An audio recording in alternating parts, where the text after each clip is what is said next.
Police are still searching for the person suspected of setting ballot drop boxes on fire in Oregon and Washington. The fires happened early Monday morning, destroying hundreds of ballots. It's prompting local election officials to increase security measures around drop boxes. Nicole Sganga has the latest. The FBI are now scouring for a dark gray Volvo sedan. That's the one seen in surveillance images pulling over at a Dropbox location in Portland, Oregon, moments before it set fire. And in nearby Vancouver, Washington, police extinguished a smoking ballot box in the early hours on Monday after the fire suppression system inside that Dropbox failed. Now, hundreds of ballots have been destroyed, and authorities believe the same person driving that car in Portland is behind it. Now, the suspect is still at large, complicating this investigation. There was no front license plate on the vehicle, and police say the suspect's car had an unreadable rear license plate. But here's what election officials are now saying.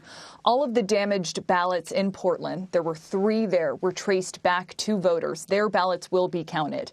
In Clark County, that's home of Vancouver, Washington, I spoke with the county auditor who says anyone who dropped a ballot in that smoking drop box after 11 a.m. local Saturday, that's the drop box in Vancouver's Salmon Creek, they can check their ballot status online at votewa.gov.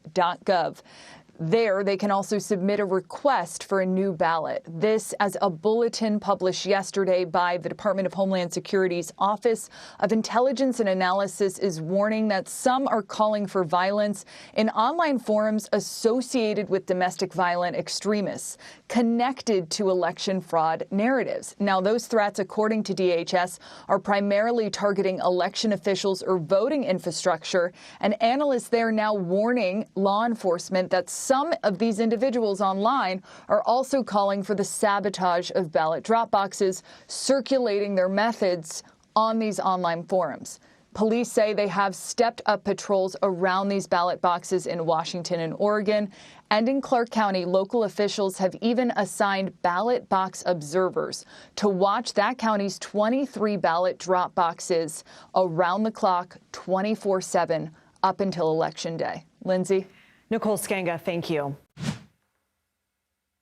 For more on this, Rhona Tarrant joins me now. She's the executive editor of CBS News Confirmed. Rhona, how worried should we be about this and the general threat to election infrastructure? Well, leading up to this election, we knew that ballot drop boxes were going to be a target. Now, these have been 2 isolated incidents, but there were warnings in advance. Now, what we know, this also happened in 2020. There were 2 instances in 2020 in which ballot drop boxes were set on fire. They also became a target of misinformation in 2020, people falsely saying that they were being used for voter fraud.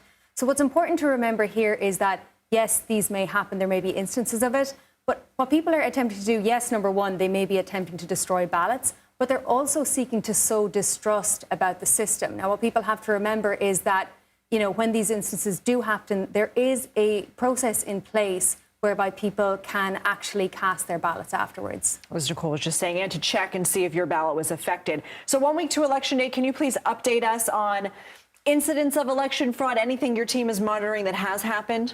Well, one that's getting a lot of attention online today is a post from former President Donald Trump. Now, he is pointing to an incident in Lancaster County, Pennsylvania.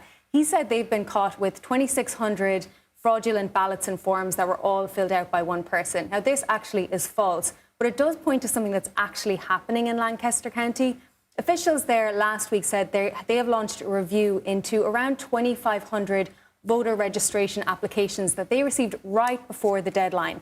And they said that there was some evidence that there may have been fraud in this. Now, there's a few things to remember here. Number one, that these are not ballots, they're voter registration applications. And number two, we don't know how many of that 2,500 were fraudulent. The investigation is ongoing. Now, Trump called for law enforcement to get involved. They already are. So much like the drop boxes, there is a process in place for these things when they do happen. And it actually points to the fact that the system is working. So oftentimes, particularly over the next week, people just need to be conscious that, people will point to things, maybe take it out of context or say that it shows evidence of widespread fraud. Now, we know from election officials, audits, court cases, independent research, that their voter fraud is exceedingly rare and definitely not anything that can swing an election. I mean, to your point, we're going to be getting a lot coming at us in the next week or so. So what can people do this week and beyond to be cognizant of when they read these claims or if they hear politicians repeating them? So one other thing I'll point to that's getting a lot of traction online today, and I think it illustrates a broader point. Sometimes online you can see these broad figures and they look like really, they look like sort of suspicious. So, for example, there's a claim online today that Michigan has more registered voters than people who are actually registered to vote. So these figures are they have more than 8 million registered voters, but only 7.9 million who are actually eligible to vote. Now, if you hear that, you might think that's actually quite suspicious. This has been kind of going viral online over the last week. It's been boosted by Elon Musk. Now, let's dig into those figures a little. If you actually look at them, that figure of over 8 million contains both active voters and inactive voters. Now, that might be somebody who, for example, has moved out of Michigan and they're no longer voting in the state. Now, federal law requires that they stay on the voter rolls for a period of time. So if you actually dig into it, it's only 7.2 active million voters. So people just need to be aware sometimes these will be presented in like a meme format or a tweet format or, a simple Facebook post. It looks like clear evidence of voter fraud and people will point to this. What people need to remember is do your research and sort of do your own investigation into it. And oftentimes it's a little bit more nuanced. We always appreciate you doing the research for us as well. Rhona Tarrant, thank you.